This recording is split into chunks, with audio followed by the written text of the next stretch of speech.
Hi all! In the previous episode of Developer's Diaries, we discussed the peculiarities and tactics for destroyers, cruisers, and battleships. This episode will be dedicated to the most unique ship class in World of Warships, aircraft carriers.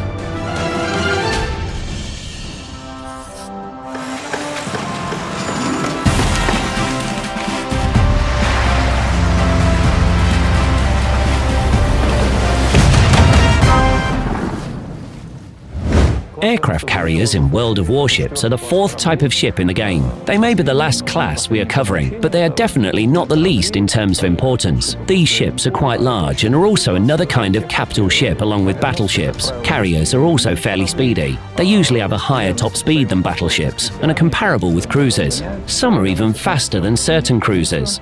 This speed lets an aircraft carrier reposition easily. It can come close to an enemy to attack, or it can move towards the edge of a map in order to defend.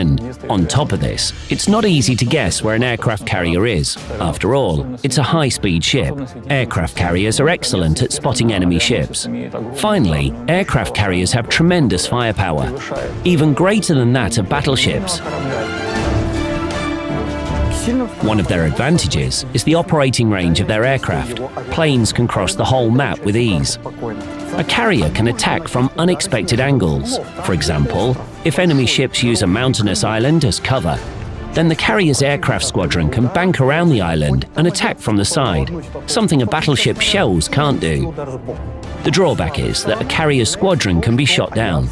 It's not a shell after all. Every squadron consists of several aircraft. It works like this. The more aircraft that reach the target with their payload, the higher the damage inflicted. As you can see, mobility and tactical flexibility make the aircraft carrier one of the most interesting ship types in World of Warships. Let's discuss how you might effectively use scouts, fighters, dive bombers, and torpedo bombers. Let's start with scouts. It's simple. Send aircraft up into the air to scout the map. You just have to move them from one side of the map to the other, and they will continue spotting the enemy. There are more options when it comes to fighter aircraft. First, you can send your fighters to destroy enemy scouts. Second, you can send your fighters to destroy enemy fighters. The easiest way is to throw your fighter squadrons against enemy attack aircraft, thus reducing the damage they can inflict. Unlike fighters, torpedo bombers aren't very quick or maneuverable. Their goal is to deliver a heavy torpedo, which can weigh more than a ton, then try to attack the enemy from the side, dropping their torpedoes. Ideally, you'd like to drop torpedoes from both sides. Then, no matter which way the enemy turns, it will meet torpedoes.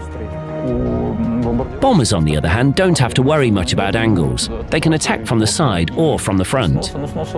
Attacking head-on is better, so that the aircraft spend the minimum time under the fire of the anti-aircraft batteries of a ship, or group of ships in a formation.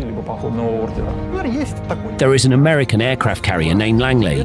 This is the first aircraft carrier you can play. It has fighter aircraft and torpedo bombers. So the task is pretty easy. Position your airstrike force while you intercept the enemy's one. A player has a few elements to control. First, you have to control your ship. You can't afford to run aground or stay in one position. A ship that isn't moving or can't move is a doomed ship. You have two new elements to learn to control, fighters and bombers, and this is enough to begin getting acquainted with this class of ships.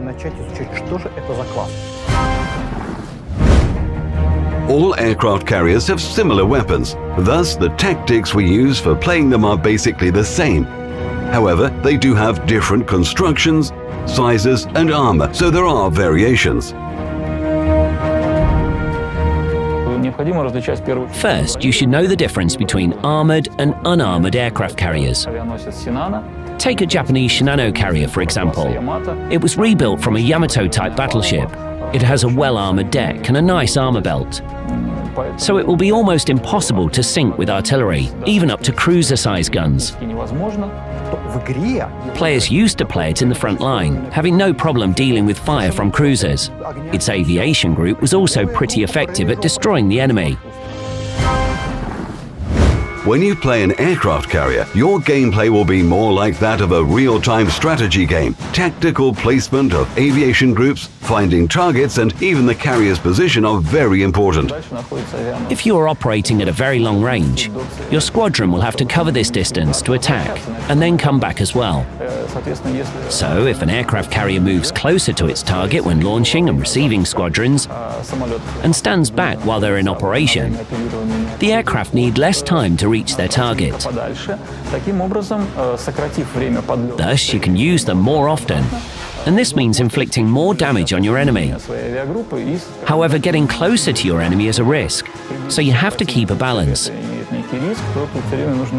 Consider the risks that come with getting closer to the enemy and reducing attack time, and thus doing more damage.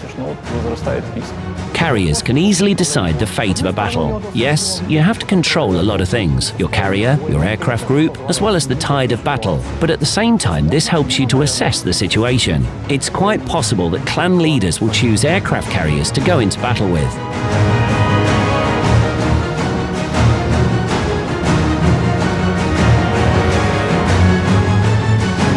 Find out more about World of Warships on the official game portal.